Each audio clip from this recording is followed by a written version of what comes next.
नमस्कार प्रिय मित्र मैत्रिणींनो, आज मी पुन्हा एकदा तुमच्या समोर एक नवीन कथा घेऊन आलो आहे. या कथेमध्ये संस्कार, नीतिमूल्य याचं खूप महत्त्व आहे. मराठीतले सुप्रसिद्ध साहित्यिक मधु मंगेश कर्णिक यांनी कथा लिहिली आहे. कथेला ग्रामीण पार्श्वभूमी आहे, परंतु मूल्य कुठेही आपण आपल्या मुलाबाळांना चांगले मूल्य देऊ शकतो, शिकवू शकतो. हेच या कथेतून लेखकांनी सांगितलेलं आहे. परिस्थिती श्रीमंतीची असो, तुम्ही श्रीमंत असा, गरीब असा, परंतु प्रत्येक परिस्थितीमध्ये तुम्ही आपल्या मुलांना मूल्य, नैतिक मूल्य देऊ शकता. कथा अशी आहे, मधु मंगेश कर्णिक यांनी लिहिलेली ही कथा अशी आहे की एक गरीब शेतमजूर स्त्री असते,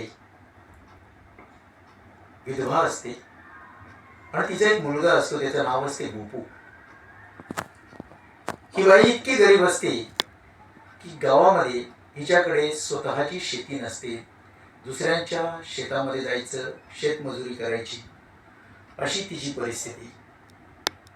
परंतु ह्या परिस्थितीमध्ये सुद्धा ती इतकी सावध आहे, इतकी जागृत आहे की आपल्या मुलाला संस्कार देण्याविषयी ती कधी चुकत नाही. एके दिवशी ती आपल्या मुलाला शाळेतून घेऊन येते. शाळेत आणायला गेलेली असते. शाळेतून जेव्हा ती घेऊन येत असते तेव्हा ती आपल्या मुलाला घरी न नेता एका शेतावर घेऊन जाते.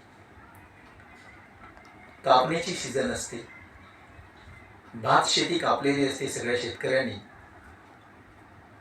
परंतु भात शेती कापल्यानंतर शेतामध्ये काही भात केसर, भात गोटे जमिनीवर पडलेले असतात. मग गावातली जी भूमिहीन लोक आहेत, ज्यांच्याकडे स्वतःची जमीन नाही, ज्यांच्याकडे स्वतःची शेती नाही, ती लोक काय करतात तर ही भात केसरे, भात गोटे उचलून घेऊन जातात. तर गोपूची आई गोपूला घेऊन येते शेतामध्ये आणि गोपूला सांगते की बाळा, आपण ही जमिनीवर पडलेली भात केसरे आता उचलून घरी घेऊन जाणार आहोत. ती आणि तिचा मुलगा गोपू ती भात केसरे उचलायला सुरुवात करतात.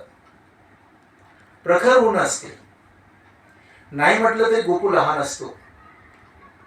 भात केसरे उचलून उचलून त्याला कंटाळा येतो, खूप कष्ट असतात, तो कंटाळतो आणि आई तिच्या कामामध्ये बिझी आहे, मग्न आहे हे बघून तो पुढे पुढे पुढे निघून जातो. खूप पुढे निघून गेल्यानंतर त्याला एक गंमत दिसते. एका शेतकऱ्याच्या शेतामध्ये अद्यापही त्या शेतकऱ्याने ते भात शेती कापलेली नसते. भाताची शेती अगदी तयार असते. तो तिथे एक गंमत बघतो की बाजूला असलेल्या झाडीतून काही पोपट भुरकन उठतात, त्या शेतात शिरतात आणि आपल्या चोचीने ती भात केसरे, भाताच्या ओंब्या तोडून तशीच भरारी घेऊन आपल्या घराकडे उडत जात असतात. गोपू ते पाहतो. गोपूला फार मोठं आश्चर्य वाटते की ही भात केसरे, भाताच्या ओंब्या घेऊन हे पोपट जातात कुठे. याचा शोध घेण्यासाठी गोपू त्या पोपटांचा पाठलाग करतो आणि मग चालत चालत तो एका आमराईत पोहोचतो. अनेक आंब्याची झाडं असतात तिथे. त्या झाडांना असलेल्या ढोलीमध्ये गोपूला पोपट बसलेले दिसतात. गोपूच्या मनात संशय येतो की या ढोलीमध्ये तर यांनी भात केसरे जमवून ठेवलेली नसतील.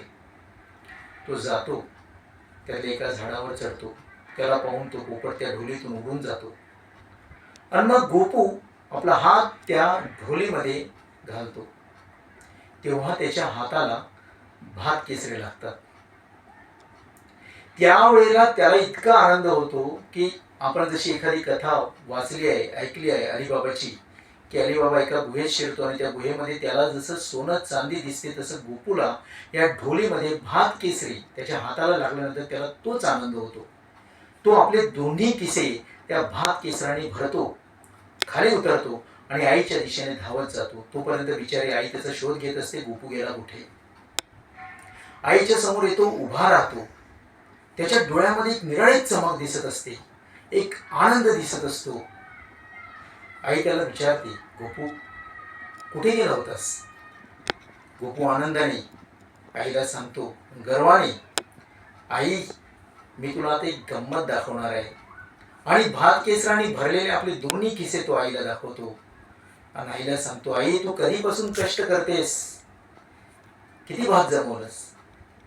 मी बघ 2 मिनिटांमध्ये किंवा 5-10 मिनिटांमध्ये मी इतकं भात जमवलेलं आहे की तुला ते बघून आश्चर्य वाटेल. त्याची अशी अपेक्षा असते की आई मला शाबासकी देईल. आई सांगेल, गोपू तू किती हुशार आहेस, जे मला इतक्या वर्षात जमलं नाही ते तू अगदी 5-10 मिनिटात करून दाखवलंस, अशी त्याची सगळी अपेक्षा असते.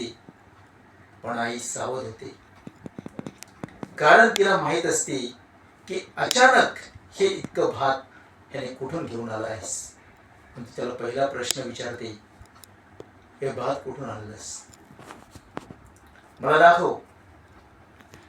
तो आनंदाने तिला सोबत घेऊन जातो, त्या आमराईत पोहोचतो.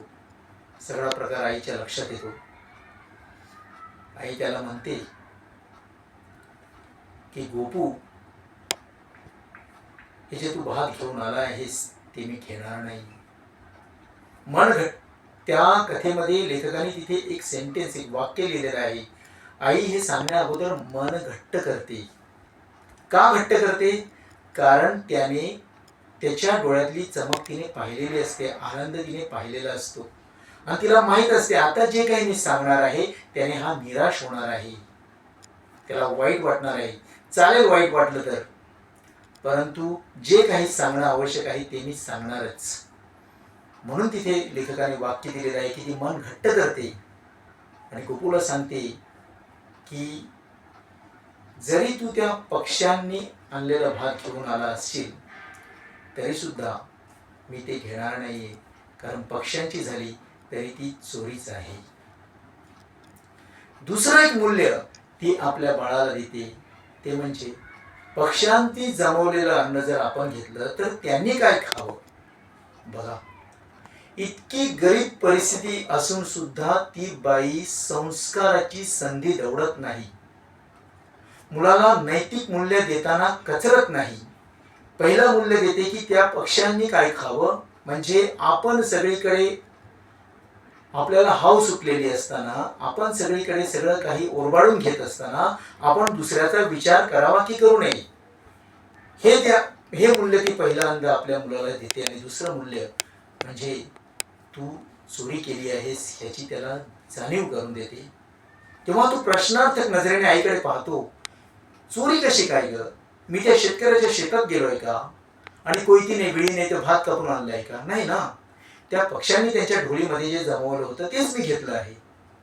अरे पण ती सांगते की पक्ष्यांची झाली तरी ती चोरीच आहे, कारण त्या पक्ष्यांनी शेतकऱ्याच्या शेतातून आणलेला आहे भात, तू त्यांच्या ढोलीतून घेतलं आहेस. पुन्हा ते जातील, पुन्हा ते शेतकऱ्याच्या शेतातून घेऊन येतील, पुन्हा तू त्या ढोलीतून घेऊन येशील.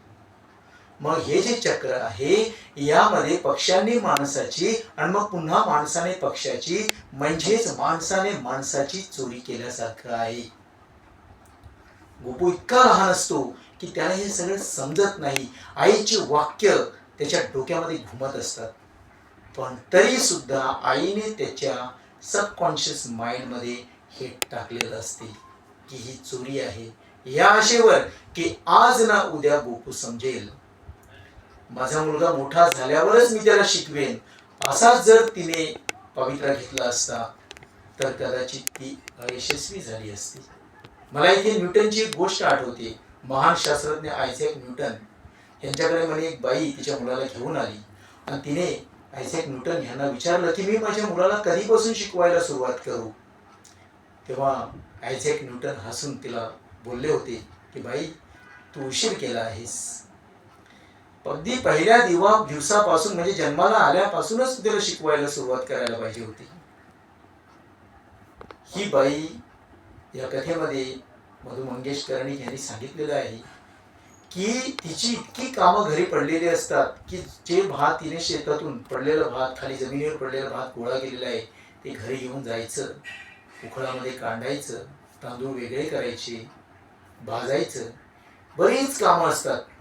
शिवाय स्वतःची दिवस मजुरी शिल्लक असते, तिथे गेलं पाहिजे, कारण मग दुसऱ्या दिवसाची भ्रांत आहे. हे सगळं असताना ती मुलाला आमराईत घेऊन जाते, त्याने कुठून भात घेऊन आला आहे तो ह्याचा छडा लावते. म्हणजे आपली कामं राहिली बाजूला, परंतु हे जे महत्त्वाचं काम आहे ते मला केलंच पाहिजे, याविषयी ती किती सावध असते बघा.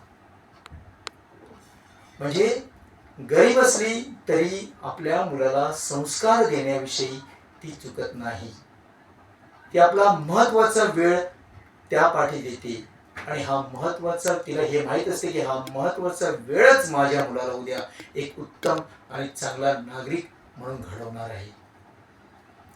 मित्रांनो, अशा अनेक कथा आपल्या मराठी साहित्यामध्ये आहेत. त्यातली एक कथा आज मी तुम्हाला सांगितली आहे. मला विश्वास आहे की तुम्हाला ही कथा आवडली तर नक्कीच शेअर करा आणि आपल्या ह्या चॅनलला सबस्क्राईब करा. धन्यवाद.